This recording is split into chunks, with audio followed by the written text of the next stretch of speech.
Hello guys, in this video I'm going to show you how to select the piece units on the Avenza Maps application.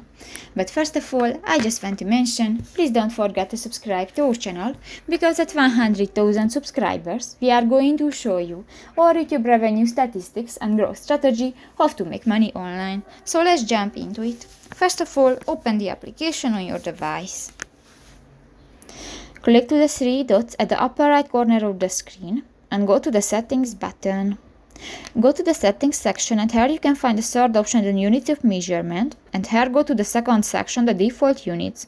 Here you can find the last option, the pace. Click that and you can select the time or the distance. And you can select the time and you can set the distance. And just select one and click to the circle icon. So that's pretty much it for this video, guys. See you in the next one. Bye bye.